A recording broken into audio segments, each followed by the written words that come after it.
New York AP. For the first time, the federal government is proposing cutting the nicotine level in cigarettes so they aren't so addictive. U.S. Food and Drug Administration Chief Scott Gottlieb on Friday directed the agency's staff to develop new regulations on nicotine. The FDA has had the power since 2009 to regulate nicotine levels, but hasn't done so. Stocks of cigarette makers plunged after the announcement. As part of the new strategy, the FDA is giving e-cigarette makers 4 more years to comply with a review of products already on the market, Gottlieb said. The agency intends to write rules that balance safety with e-cigarettes' role in helping smokers quit, he said. A renewed focus on nicotine can help us to achieve a world where cigarettes no longer addict future generations of our kids, Gottlieb said in a speech to staff in Silver Spring, Maryland.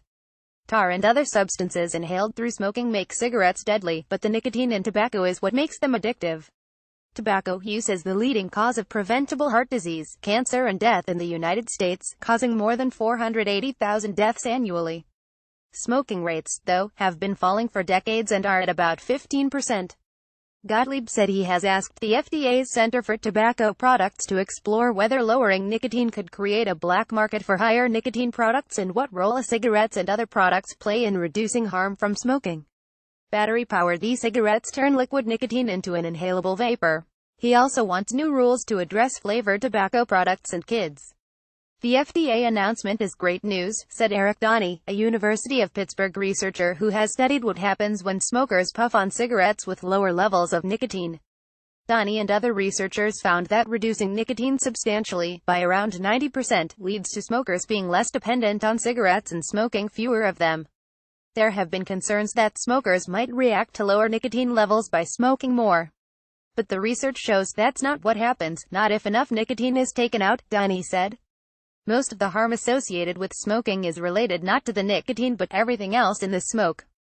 Reducing nicotine doesn't make a cigarette safe, it just makes it less addictive, said Donnie, director of Pitt's Center for the Evaluation of Nicotine in Cigarettes. There's additional research underway to see how often people who smoke lower nicotine cigarettes switch to e-cigarettes or other, less harmful tobacco products, he said. Kenneth Warner, a retired University of Michigan public health professor who is a leading authority on smoking and health, said he was pleasantly surprised to learn of the FDA announcement. If you can separate the nicotine people are craving from the smoke that's killing them, then you may be doing something very important, Warner said. Campaign for Tobacco-Free Kids President Matthew Myers praised the overall approach as a bold and comprehensive vision but called the e-cigarettes delay a serious error. This long delay will allow egregious, kid-friendly e-cigarettes and cigars, in flavors like Gummy Bear, Cherry Crush and Banana Smash, to stay on the market with little public health oversight, Myers said in a statement. Altria Group, which sells Marlboro, other brands and e-cigarettes in the U.S., said it would be fully engaged in FDA's rulemaking process. It's important to understand that any proposed rule such as a nicotine product standard must be based on science and evidence, must not lead to unintended consequences and must be technically achievable, the company said in a statement.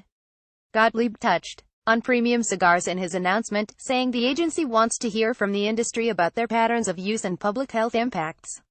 He said the FDA will seriously consider new data relevant to how premium cigars should be regulated.